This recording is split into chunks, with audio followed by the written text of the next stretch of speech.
Nepal, Shinkula Pass, and one of the toughest roads in India. Would you take an electric SUV there? Most people wouldn't even attempt this road in a diesel SUV. Yet this BMW iX1 climbed all the way to Shinkula Pass, crossed Nepal, and came back without needing a recovery truck. So now let's talk about your experiences with the iX1, and for that I think that would be best if you drive around and then talk about the cars. Wonderful, let's go. Great. So let's start with the first road trip which you took with this car. That was pretty interesting. We bought this car on 29 January and 5th of February, we were on the road taking this one to Patna, which is door to door, it is 1031 kilometers. And till then I was, while we had an EV for 3.5 years, we were absolute EV novice even till that point. I had no plans in my mind. I was not very sure how would I go about the entire thing. Just charged the car to 100% and moved on. Went on pretty well till Mainpuri charger. That's where we got the first shocker of shots, because it was a 240 kilowatt charger. This car supports charging up to 130 kilowatt, and it was charging at around 50 kilowatt speed. Okay. Now you understand, right? When the charging speed is that low, charging time takes longer. And you know, I typically used to do in my ICE cars this distance in around 12 odd kilometers, because roads are excellent, right? You are on one expressway after another. We spent good 1+ hour there charging. Then by then I had understood that another mistake which I made was I was not aware of the fact that after 80% the charging speed drops significantly, right? Yeah. So I was like, oh, lambi pe jana hai to 100% karenge, and ye to it just took time forever, right?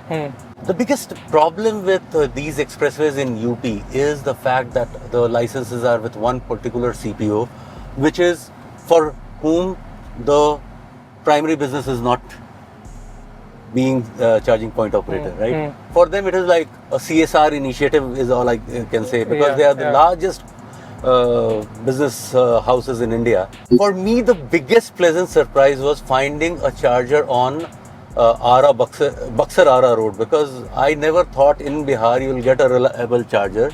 And surprise, you see a charger which is like dispensing power at 60 kilowatt, the number which was mentioned on the machine. And we reached home pretty safely.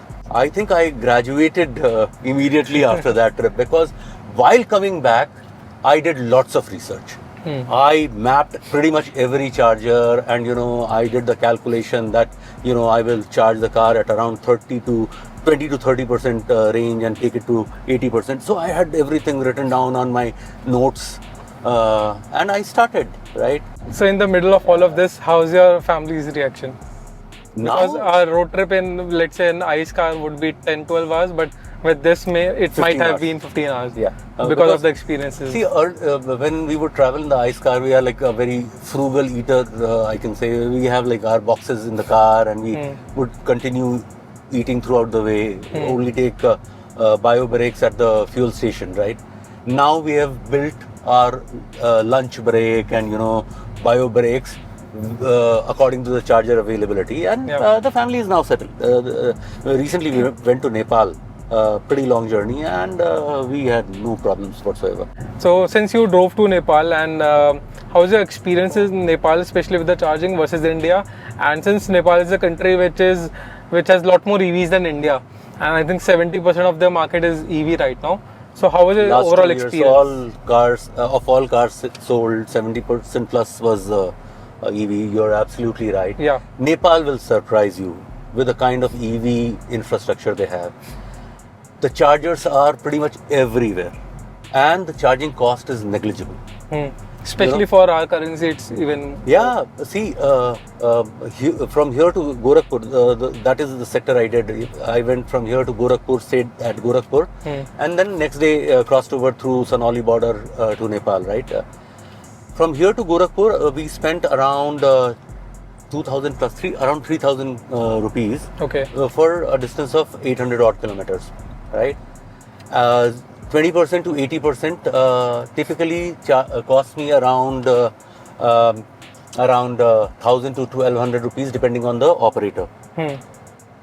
In Nepal, the same top up costs you 600 rupees, 600 Nepali rupees. Okay. Right? So that is the kind of difference we are talking about. So Nepal is beautiful. For EV drivers, it is heaven. Of course, roads are not that great. When we were driving from Pokhara to Kathmandu, out of 200 odd kilometers, 250 odd kilometers, 100 kilometers was pretty good. And for rest of 150 kilometers, there was no road at all.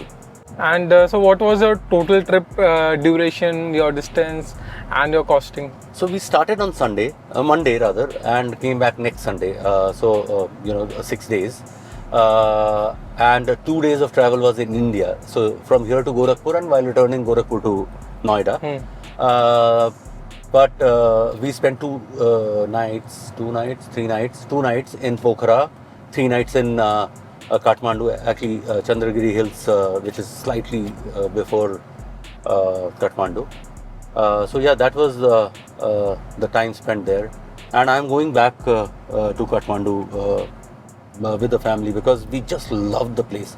So after this kind of trip with your car, would your next trip also be in your car or will it be by air? So we are having a conversation at home right now. My in-laws' place is Guwahati. My wife is from Guwahati, and we are supposed to go to Guwahati in August. My wife, because she has some office engagement, she definitely would take a flight. I have proposed I'll drive down, and I'm getting lots of resistance from family. But let's see. Now let's talk about the biggest challenge which you took your car to Shinkula Pass. If you can just talk about the experiences, good, bad, anything. That was. And how did you plan for that trip as well? So I'll tell you, one of my friends, very close friends, he is a pretty famous YouTuber. So he came up with this idea that let's put a poll on the YouTube if people would want to join for a EV only convoy to Manali. That is what we had started the plan with. No one had taken a convoy to Manali, and we thought we'll go to Manali. But then, being the enthusiasts which we are, we thought, oh, we are going to Manali. Let's go to Jispa also, which is like we'll cross Atal Tunnel and go to Jispa. It's a nice place. Everyone takes a break while going to Ladakh, etc. Then while we were planning Jispa, some of us said that Shinkula Pass is also open. Why not Shinkula Pass? And mind it, even this car is a two-wheel drive, but has good power. But we had lots of Nexons. We had Windsor smaller battery pack. Okay, the 39 kilowatt. Yeah, and we took the Dare and we took the entire group there. It was awesome. Just that my car had a tire cut some 10 kilometers before Shinkula. And that was a pretty exciting day. It was snowing heavily, and what had happened is that when the tire pressure dropped, we stopped and we told people to move on because we thought, the tire pressure has dropped. We'll just kind of top it up and move on. Pulled out the tire puncture repair kit, and then we realized that it's not a tire pressure loss, it is actually a puncture, and then later on realized that it is much bigger than a puncture. So then we somehow managed to go to Shinkula top, got all those guys back, and that's also a story. We had the Harrier, and we had various other cars, BYD and Winfast. None of the spare tires fitted, and we had a V6 B6 का tyre निकाला, इसमें fit हो गया. I can't tell you, it was like, oh my god. You never think, right? That has 19-inch tires. This has 18-inch tires. So But again, that spare wheel and that is your that's a donut tire. Yeah. So we stopped at Jispa, got the tire repaired, but did not take this car to Convoy Ranjan. We hired a Jimny and went in that. But because the tire was repaired, so we came back to Noida on that tire and then replaced the tire. In a convoy, when you are doing some 20 when you are doing some 20 cars, then every car has a very similar range. No, so you will have to top that it. was another challenge which we had taken purposely. That we did not want to do a BMW only convoy or you know, a Mahindra only convoy, because if the battery chemistry is same, then you know the challenges. Here we, as I mentioned, we had Nexons and Vincers and BYDs and all of that, right?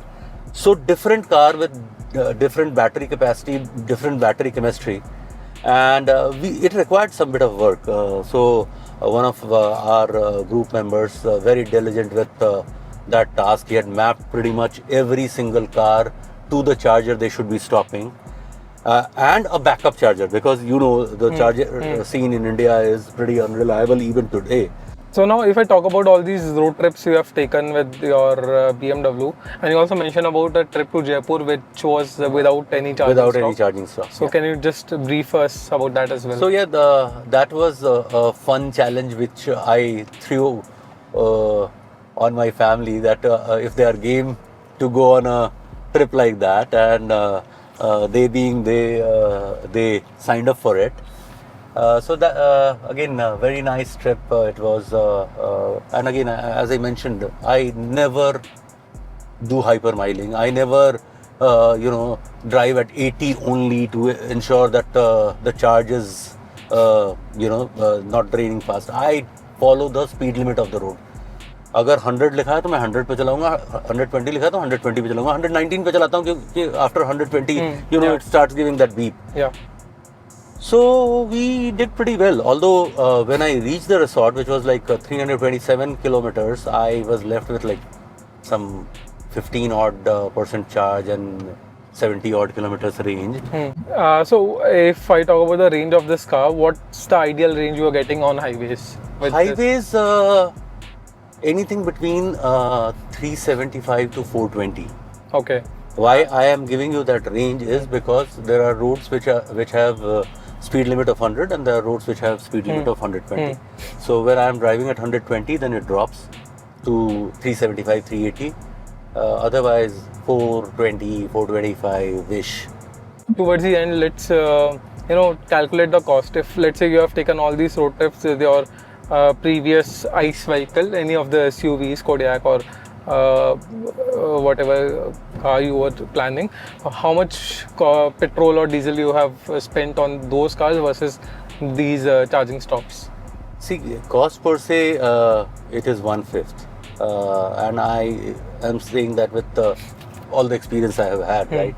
So again, thank you for giving us your time, and happy motoring. Thank you so much. It was a pleasure talking to you. After thousands of kilometers, multiple states, and international road trips, including one of the highest motorable and the toughest motorable roads in India, the question isn't these EVs can do these kind of road trips anymore. The real question is, are we still underestimating the power of these modern EVs? And if you're still waiting for someone to prove that, well, I think this story has everything you would want to know about the EVs. Till then, don't forget to like this video and subscribe to Evfy.